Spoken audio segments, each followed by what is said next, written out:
And I had to talk about this part two situation, okay? And it's relating to folks who's talking about they don't have landlords.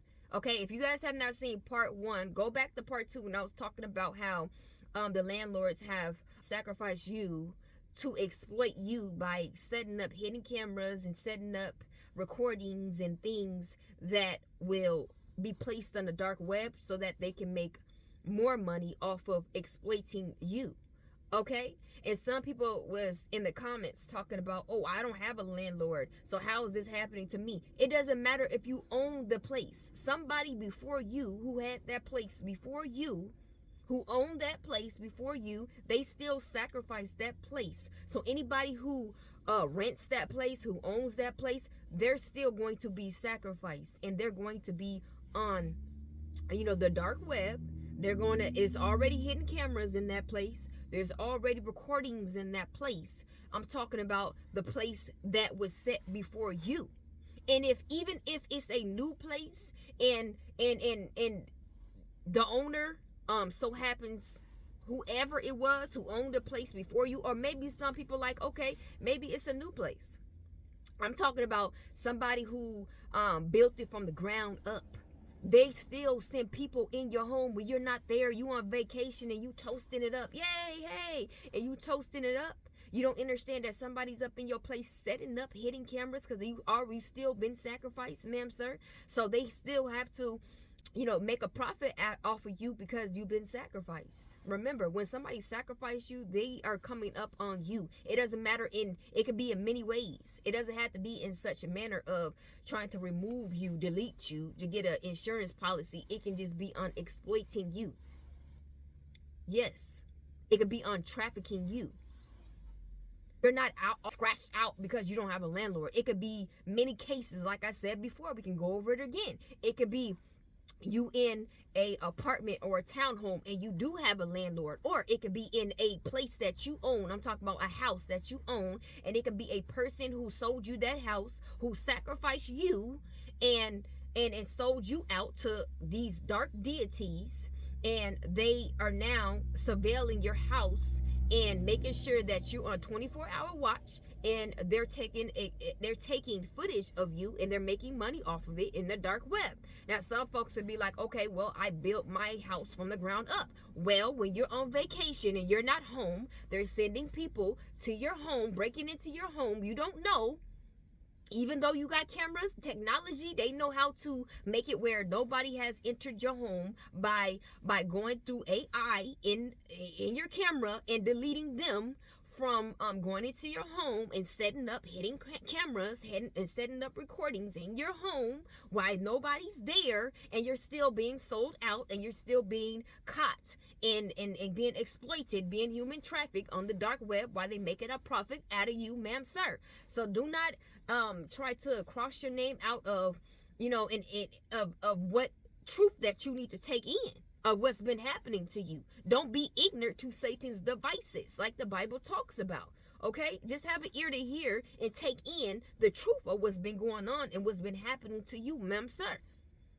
I'm not here trying to scare nobody, but you got to stop trying to scapegoat yourself out of what's been taking place with you. I mean, that has been the problem with humanity. They try to hide things under the cover of trying to get themselves out of what's been happening to you. You have been a candidate. If these videos have came to you some way, somehow, this is relating to you, ma'am, sir.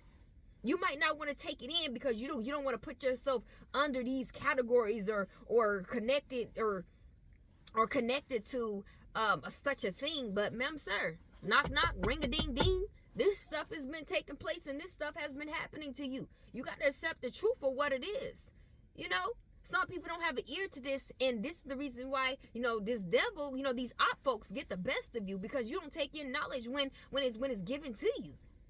Stop trying to put yourself in a different category as all the others. It doesn't matter. It doesn't matter if you own the place. It doesn't matter if you rent the place. It doesn't even matter if the place was passed down to you through an inheritance. Somebody has sacrificed that place and sacrificed you, and you've been trafficked and you've been exploited. This is how this thing goes, according to occults.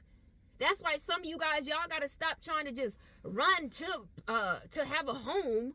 You know, a home is a blessing, but if it's coming from somebody that you have no knowledge of, or the property is already cursed, because sometimes some properties can be already cursed. You know, some homes can be already cursed before you get there. It's like nothing you can do, because that place has already been sacrificed. That property has already been sacrificed. That neighborhood probably has already been sacrificed. So it's just, you're under, 24-hour watch, and they feel like they have legally possessions, over whatever that comes in and comes out, because that place in those and that property has already been sacrificed. So if you just so happens to attach yourself to it, you're part of the sacrificial. You're part of the sacrificial. That's why you really got to go through the Most High and ask him, hey, is this acceptable to me? Is this place under good or evil?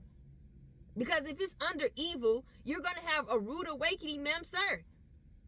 You could just be coming into it. Like, you could just be purchasing it. You could just be renting it. You could just be buying it, and you could be under this sacrifice. According to this land, according to this property, according to this neighborhood. That's why you have to ask the Most High, where can I go to lay my head down that your spirit dwells there? Because you would think such thing would be a blessing, and you finally got to break through, not knowing that you're under a whole oath, a sacrifice oath, according to someone who already had sacrificed the place, who already had sacrificed the neighborhood and the property. This is how deep this thing goes. So once again, if you guys around here talking about, oh, I don't have a landlord, I'm above that. Oh, you got a rude awakening, ma'am, sir. You're not exit out of being sacrificed and being exploited and being trafficked because of what you had came into. This business was already gone, and this property was already gone before you even got there, ma'am, sir. You ain't the first thing, you wouldn't be the last. Because that land is already sacrificed for that specific activity. That neighborhood is already sacrificed for that specific activity. That property I own is that property before you got there was already sacrificed for that specific activity. So people running in and out of that property, people running in and out of that neighborhood, people running in and out of that land. This is what activity is going to take place according to whoever sacrificed them areas and them things to that specific principality. So hopefully you guys got an ear to hear. Stay fearfully, and you guys stay wonderfully made.